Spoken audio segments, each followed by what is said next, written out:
Reticulocyte production index. So the reticulocyte production index is an important calculation that every one of you all should know to grade the regenerative response. A regenerative response is the time taken by the bone marrow to compensate anemia by producing and releasing immature erythrocytes into the circulation. So before we learn about RPI index, we need to learn about two important formulas.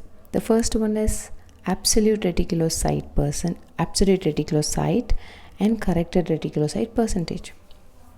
So the absolute reticulocyte count is obtained by multiplying reticulocyte percentage and total number of RBCs and 10.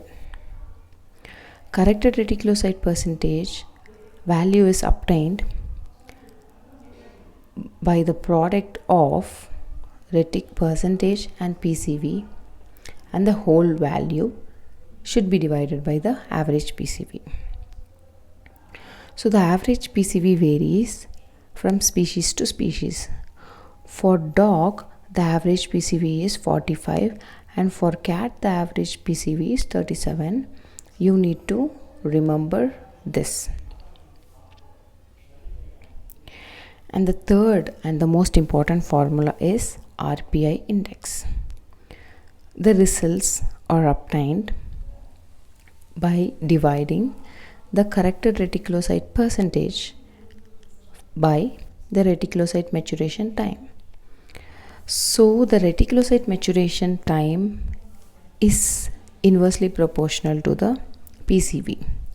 If the PCV is really low, then RMT is going to be high, because if the anemia is very severe, like very severe anemia where the PCV is less than 15%, then the time required for the bone marrow to produce immature erythrocytes, and those immature erythrocytes will take another 2 or 3 days to become a mature erythrocyte, and then those mature erythrocytes will compensate anemia.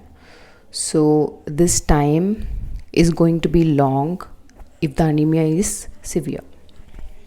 So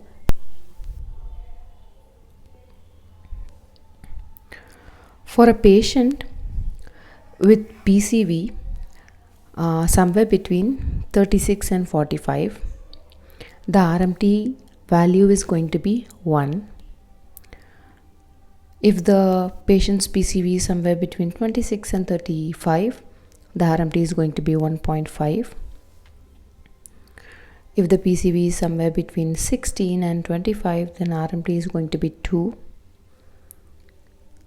And if the patient is having PCV less than 15, then the RMT value is going to be 2.5. So the PCV decreases, RMT increases. So the PCV decreases by 10, RMT increases by 0.5. This is the easiest way to remember this tabular column. After you have calculated the RPI value, you will get the value somewhere between 0 to 3 or 4. And the interpretation is as follows. If the RPI value is somewhere between 0 to 1, then it indicates that there is no response to anemia. So this commonly happens in non-regenerative anemia or peracute profound regenerative anemia, where the RBC destruction is happening at a much faster rate than the body could actually respond to it. So that's the very peracute hemolysis can actually show like signs of non-regenerative anemia for some time. That's all. If the RPI value is somewhere between 1 and 2, then it indicates that there is regeneration, but it is inadequate. If the RPI index is somewhere between 2 and 3, then it indicates that there is a response. The anemia is responsive, but we don't know whether it is due to hemorrhage or hemolysis. If the RPI value is more than 3, we know that it is responsive, and we also know that it can only happen in hemolytic anemias. So whenever you are actually dealing with immune mediated hemolytic anemia cases, the RPA value will always be above 3. So we have a case here. So this CBC is obtained from a 4-year-old female spayed Cocker Spaniel. Okay, so we need to calculate the RPA index and we need to grade the anemia. So yeah, so the formula is PCV multiplied by retic percentage divided by the average PCV. Here it is dog, so it is going to be 45, and everything is going to be divided by the RMT, correction factor. So here the PCV is 7.1, retic percentage is 16.5 divided by 45, and everything should be divided by the RMT. According to the previous tabular column, RMT, the PCV less than 15, if the PCV is less than 15, then the RMT correction factor is 2.5. So everything should be divided by 2.5. So 7.1 multiplied by 16.5 divided by 45, and everything divided by 2.5 is going to be, the result is 1.04. So RMT is only 1.04. So we know that if the RMT is between 1 and 2, then the regeneration is inadequate. So here the body is trying to compensate, but it is not doing enough. So maybe we need to recheck the CBC, or we need to proceed with the blood transfusion, because the hemoglobin is only 2 and PCV is 7. So there is no way the body can actually compensate. So this is a perfect candidate for blood transfusion. So we have a case number 2. So this is from a 6-year-old male canine mixed breed dog. So here the PCV value is 9.3 and the retic value is 47.7.